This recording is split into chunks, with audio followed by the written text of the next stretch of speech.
Hello, welcome to this short little mini series on technology in the classroom, specifically an ESL classroom, because I'm an ESL teacher here in South Korea.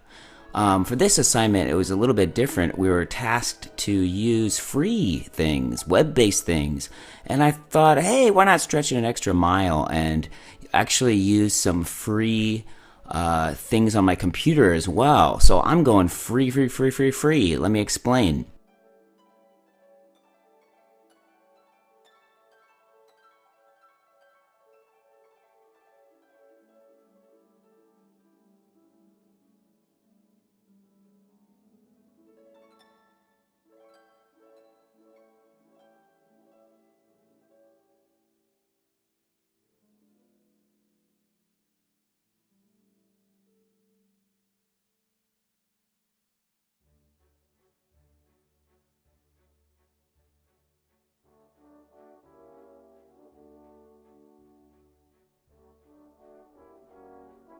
Using a pretty ancient laptop. It's a compact Presario F700, purchased back in 2008, and I've actually formatted the drive and put on Elementary OS Edition Freya, which is a free Linux-based operating system. So beyond the purchase of the compact Presario, everything's on this machine is going to be free.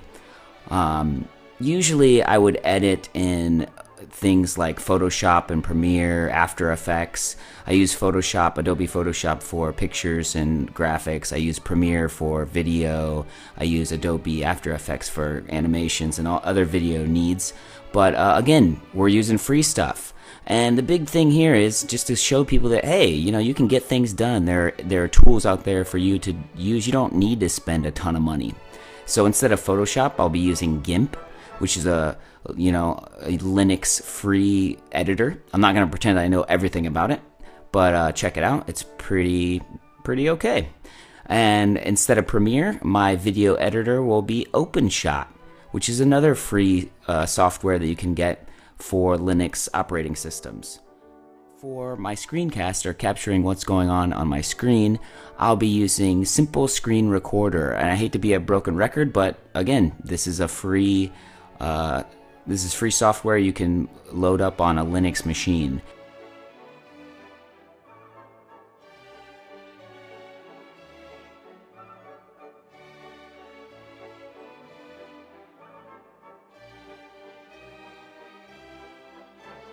Again, it was a part of the assignment, but I just want to stress, I did want to use free things because I feel like when people use technology, they think more money is better, and you always have to go out there and get the best. But sometimes you just got to get the job done.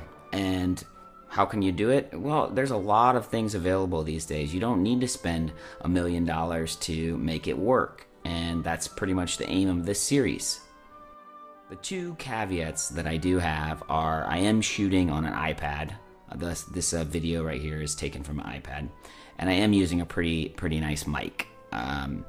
But beyond that, all the software is free, and instead of an iPad, you could always use a phone of some sort, and you could use the microphone off the phone. It'd probably be no problem. The microphone on an iPad is good. I just wanted to use my microphone because I did invest a little bit of money, and why not use it? That's what it's for. With that said, let's jump into these 5 really cool web-based and free applications that you could use for your ESL classroom, but you could also use it for any classroom with a little bit of adaptation.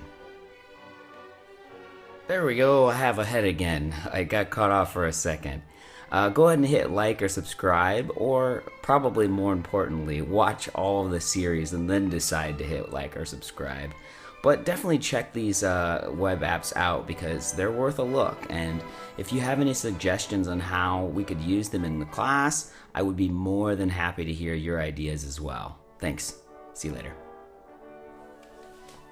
Go ahead and hit the links on the screen. If you're on a PC, you should have a link that will jump you to the next video.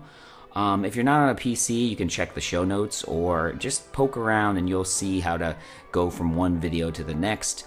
1, 2, 3, 4, 5. Hopefully you can count.